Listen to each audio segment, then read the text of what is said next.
By today, Onward will have dropped onto Disney Plus, which means two things. One, I definitely wish I had known this before I paid $20 fucking for it on Amazon. And two, I think it's time to rank Pixar. We're sitting 22 Pixar features deep, and it's recently come to my attention that maybe now is a good time to rank these films, especially considering Pixar is one of my favorite production companies in the industry. The takes on this list are, according to some of my friends, very hot, and there are a lot of them, so let's not waste any more time. I suppose this isn't too hot of a take. Listen, I despise Cars 2. In fact, the original plan was for me to make a Cars 2 rant video, but not only am I 9 years late, but two other 20-something white guys on YouTube have already beat me to it. Not only is this an absolute embarrassment for Pixar, but it's just a shitty movie in general. My best way of putting it is that it feels like a collection of cutaways from a bad video game spin-off of Cars. I wouldn't say it's boring, it holds your attention, but at what cost? It's reassuring to talk about this now, knowing Pixar has made some damn good movies since, because this thing left me very disappointed. It's rushed, it's not funny, it's not committed, it's soulless. Hey Pixar, hey buddy, you don't go from getting a Best Picture nomination for an animated film to making a film where the protagonist is Tow Mater voiced by Lawrence the Cable Guy. It's a kid's movie, yeah, whatever, I'm beating a dead horse at this point, but my point is this is probably one of the worst decisions made by a major studio in the history of film. Moving on. Not that it deserves talk, but I don't think we talk enough about how aggressively mediocre Monsters University is. This movie feels like such a strange thing that happened. Does anyone remember any trailers or promotion or even seeing the damn thing? I mean, we all saw it, you know? It's such a forgettable movie that really isn't saying anything. And if it was saying anything of any substance, it wasn't told in a way that felt memorable. I like how Pixar decided to explore college life because maybe Andy going off to college wasn't enough, but Legally Blonde starring Reese Witherspoon tells you more about being in school than this does. Harvard won't be impressed that you aced History of Polka Dots. I don't think it's a terrible movie. There's only one truly bad movie on this list and we already talked about it, but you could take this out of Pixar's history and not a damn thing would change.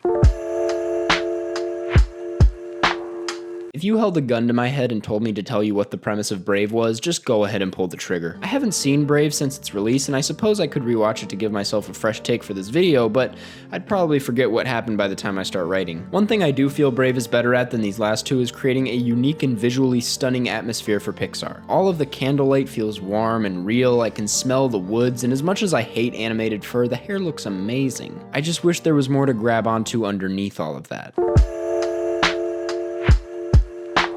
What pisses me off most about the Cars franchise is that upon watching this third movie, I realized I didn't need to suffer through Cars 2 to understand this one, which is more of a critique of the whole franchise, but anyways. What I like about Cars 3 is that there's a crystal clear sense of heart coming from it. It's never been more obvious that the people behind it loved this franchise, and it may not be a love that I can latch onto myself, but I totally understand it. It makes no effort in being anything other than a satisfying ending for fans of the franchise, and it's like that because Pixar knew damn well that those who already hated 1 and 2 were not gonna see this. But yeah, no, at the same time, this is not that great of a movie. If I'm being honest, it's probably a worse movie than both Brave and Monsters University just because of how little it's doing and how one-noted it feels, but once again, I appreciate stuff like this that understands who its audience is. Stuff that feels like a person made it, not a company that is so desperately trying to make a little extra dough. Or maybe I'm just glad that this movie represents the end of the Cars franchise, who knows. For a movie about such little creatures, I have so little to say about Bug's Life. It's such a harmless little movie that I will protect with my life if anyone tries to trash it, but my only way of defending it would be me saying, guys, come on, it's a Bug's Life. This movie feels self-aware and honestly pretty silly at times. The animation at the time was groundbreaking, and it was definitely a step forward for Pixar. But at the end of the day, it's a Pixar movie that's meant mostly for children. Not to say adults won't have a good time watching it, but no adult is going to sit down and watch A Bug's Life alone because what are they really going to get out of it? Yeah, I guess we're still not done talking about Cars. The original Cars movie is obviously the best of the trilogy because it has an original tone to it. It doesn't feel like every generic spy movie to come out in the last 10 years, and it doesn't treat itself like a student athlete in their last year of high school. It's just Cars. Cars, to me, is Pixar's most American film. It feels very 60s and 70s with its imagery. In terms of storytelling, it feels very 80s, and the technology and writing takes all of that and gives it a modern twist. It's just a cozy movie. I wish I had a VHS copy, you know? The stakes are low, but the heart is there. It's Cars. The Good Dinosaur gets way too much hate in my opinion. Sure, the animation is inconsistent, sure the story is not a lot to connect with, sure the protagonist is kind of a goof, it has so many flaws that we can go on and on about. But as cheesy as this sounds, I find so much wonder in this film. Like the way they animated the settings is breathtaking and immersive. To ride along with this kid and this big goofy dinosaur and explore these areas feels so immersive. It's a film that uses animation not so much as a way of using your imagination to invent something new, but as a way of finding the magic in the world around us. But still, I can agree that this is definitely one of the weaker Pixar films. Take out all of the meaning behind WALL-E and this is what you got, which isn't an awful thing by any means, but you know, it isn't WALL-E. I really liked this movie when I first saw it. I think I gave it a 4 out of 5, which is kind of absurd to look back at. I say absurd because I really haven't thought a lot about it since. I still think it's a fantastic sequel with some of Pixar's best action sequences and animation that really pops. I also think it's a great addition to the Incredibles universe where we get to see the new side of Bob. And lastly, I always loved the geometric modern aesthetic of the Incredibles, and this film fully embraced that. They didn't forget their roots, and they used the advantages that they now have thanks to technology to make it look even better. And ladies and gentlemen, that's how you make a sequel. But you don't realize how little this film was doing at the time until you look at the other best animated nominees from that year. Spider-Verse, Isle of Dogs, even Ralph Breaks the Internet. I love The Incredibles too, but it was one of the first times that Pixar felt behind the curve. Not to diminish the film's quality based solely off of what else came out that year, those other films are just a great way of saying, hey, maybe this film isn't as groundbreaking as Pixar's other work. There was nothing about this film that really stood out, and that's okay, it's still a great movie, but I think I'm still allowed to say I'm a little disappointed. So like I said, I paid $20 for a digital copy of this, so I feel obligated to speak positive about it. Kidding, it's actually a good movie on its own. From beginning to end, visually, this is a beautiful movie. And that's coming from someone who views purple as an F-tier color. This thing is so vibrant and every shot is doing something visually fascinating. I would be lying if I said my expectations for Onward weren't low. Mostly because I'm sick of animation companies running out of ideas for characters and copping out with strange elves and trolls. But Onward takes this genre and character and really runs with it in a way that feels traditional but fresh at the same time. Plus the brother relationship and the father stuff, I thought it was all handled in a really beautiful and touching way. Is it the best thing they've ever done? Of course not, but it's a step in the right direction. Finding Dory was unnecessary, yes, but I will always be someone who defends it as one of the best Pixar sequels. Something that Dory does really well is introduce new characters and settings that don't feel weird. I know we all felt kind of uncomfortable with those new superheroes in The Incredibles 2, and once again, I can't remember a single new character from Monsters University. But the Finding Dory characters feel fun and comfortable in this environment. I mean, that one octopus thing, that was awesome. I guess what I found most satisfying about this movie is the fact that by the end of Finding Nemo, while we didn't need more Dory, there was more material to explore with her character. I think this film opened up and addressed her background in a conclusive and entertaining way. When writing this, I've realized there aren't a lot of huge flaws with Finding Dory. It's not by any means something as in-depth or as worth discussing as the rest of the films on this list, but like, it's fun. Leave it alone, Jesus. This is probably the hottest take on this list, the Goodfellas of my Pixar rank, if you will. Inside Out is probably the most acclaimed thing to come out of Pixar's new generation of films, and I would agree, it's one of the better things they've done recently. It's definitely one of the most unique animated films I've ever seen. It's a concept that shouldn't work by any means, but does. I love the visual style of it. Bing Bong is a great character in my opinion, but my main issue with Inside Out has always been the fact that it's trying way too hard to be a Pixar film and not just a good animated movie. And what I mean by that is it promotes itself more in being this mind-blowing piece of art that will definitely make you cry. The result of that are good reviews and so many tears, but little to dissect afterwards, or I'll argue even during the movie. Naming a character Anger doesn't leave much up to your interpretation. And once again, there's nothing wrong with that. It's an accomplishment in itself that they were able to make this story watchable for kids. But I guess what I'm getting at is that yes, this film is good and we love to see high concept stuff being made for a younger audience that'll help those kids understand themselves 1% better, but it feels more like a really good video essay than a movie. There are scenes in here that are on the verge of straight up saying, this is the sad part, so you should cry now, instead of actually offering a more creative and subtle approach to whatever dramatic beat they're trying to pull off. But still, it's a good movie. It's not the worst thing in the world. It's moving on. My rank for the Toy Story films has gone up and down and up and down and This is a franchise I could never figure out how to feel about, but today I feel like Toy Story 2 is my least favorite. Once again, not a bad movie, I've said that so many times already. In fact, I think I like the story and characters in this one the most. But this always felt like the one movie in the franchise that wasn't really accomplishing a whole lot. Similar to Cars 2, it feels more like a way of building up time between the first and third movie to make it feel like a lot of time has passed. When in reality, when looking at what the other 3 Toy Story films accomplished, this is a fun movie with tons of great sequences and some terrific writing, but little to offer outside of that.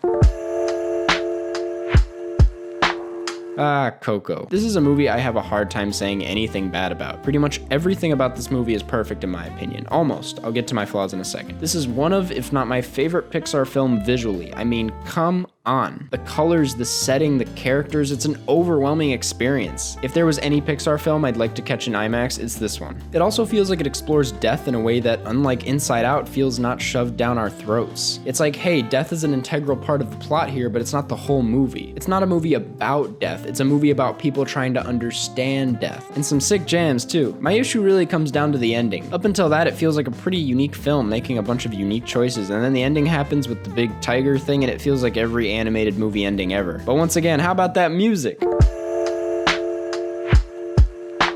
Toy Story 4 is sick. Like Onward, I had low expectations. Another Toy Story movie? Why? But that's what I love about this movie. It proved itself not only to be a really good movie, but a movie that needed to be made. I've said this in a lot of debates, but after Toy Story 3, Andy's arc was done, not Woody's. Toy Story 4 is a movie that explores loneliness and identity in one of the more heartfelt ways I've seen Pixar do. Plus, this is right behind Coco for Best Animation. What a gorgeous movie. Everything about it feels like a love letter to how far the company has come, and for that, I think it's pretty amazing.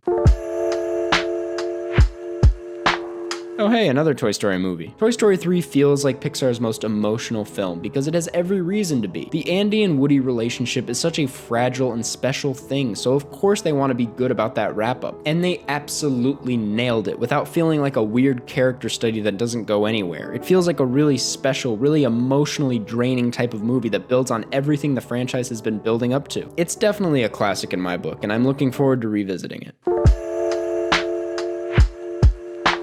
Pixar is full of great duos, Woody and Buzz, Marlin and Dory, Remy and Linguini. My personal favorite of them all is Mike and Sully. Thanks to Billy Crystal and John Goodman, it simply does not get better than this pairing, and the way they frame the film around these two could not have been more perfect. The writing, hilarious. The animated fur, just enough. Randall, one of my favorite villains ever. Monsters, Inc. never struck an emotional chord with me aside from that one shot of Sully in the door, but that doesn't stop it from being a pretty much perfect film and a timeless classic. Seriously, if there was ever a film in this list that would stand the test of time, it's this one. Both visually and script-wise, this thing holds up so well. Up used to be a top 3 Pixar movie for me, and it still holds a special place in my heart. Obviously, there's that perfect opening montage, which will forever be one of my favorite scenes ever, and there's much more to it than that. Perhaps what I love most is the dreamlike quality of this film. So many pieces of it feel random and out of place, which is both a good and bad thing. Because of that, it feels messy and holds it back from being in my top 5, but at the same time, it makes the film feel so alive and unpredictable. The mystery of these falls makes the film exciting and full of life. It doesn't feel like a movie just for kids or just for adults. It's a movie for anyone who's willing to experience its weirdness. Between Doug, Russell, Carl, and even Kevin, I gotta say it's got my favorite Pixar characters too. Toy Story? Now that's a classic. I've already talked about Toy Story 3 other times in this video, and this film specifically has been talked about quite a bit in the film community. So I'm gonna keep it brief by saying it says a lot that a movie with animation this outdated managed to be the greatest animated film ever when it was initially released, and still one of the best ever over 20 years later. Toy Story is one of the most important films in cinematic history, and for that, it deserves all the praise in the world.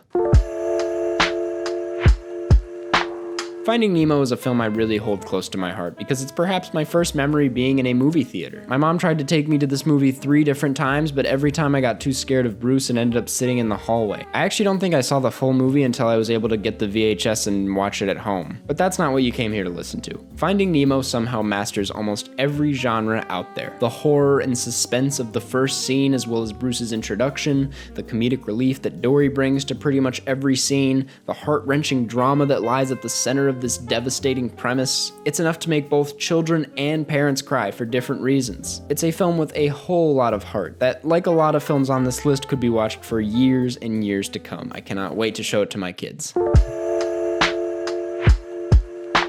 This is without a doubt Pixar's most cinematic film. If there were, for some reason, any doubters out there that looked at animation as a style of filmmaking too childish to take seriously, this'll shut them the fuck up. The first 20 minutes alone, where we get practically no dialogue out of WALL-E and we are only allowed the sounds of the environment and the music, it's a beautifully hypnotic way of introducing us to this character and world. WALL-E is a film I don't think we'll ever stop talking about. I cannot tell you how often I hear the phrase, "this is just like WALL-E," especially now. But it's not a look at our future the way Contagion is. It's a more lighthearted approach. Not only because it's a Pixar film and it has to be like that, but because it focuses on the beauty within humanity that so many of us often forget. It's a beauty that, to be honest, is kind of immortal. How could you not love WALL-E? It's a movie that couldn't have been as beautiful if it weren't for animation and could not have been told in any medium other than film.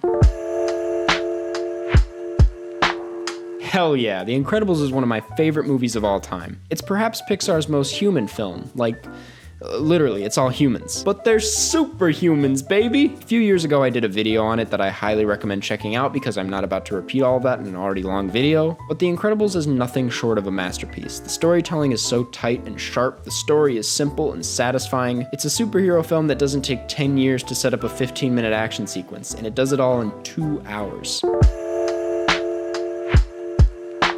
I mean this in the most genuine way possible. Anybody can cook. Except for me. As someone on the internet, I've noticed we're in a really exciting time, a time where people are beginning to stop sleeping on Ratatouille and recognize it as being not only the best Pixar film, but the film we need right now. A film that will lift you up, a film for the underdog, or rat, or whatever the fuck. A film that celebrates the connection between man and everything not man, that celebrates the joy in life, the things that bring us all together.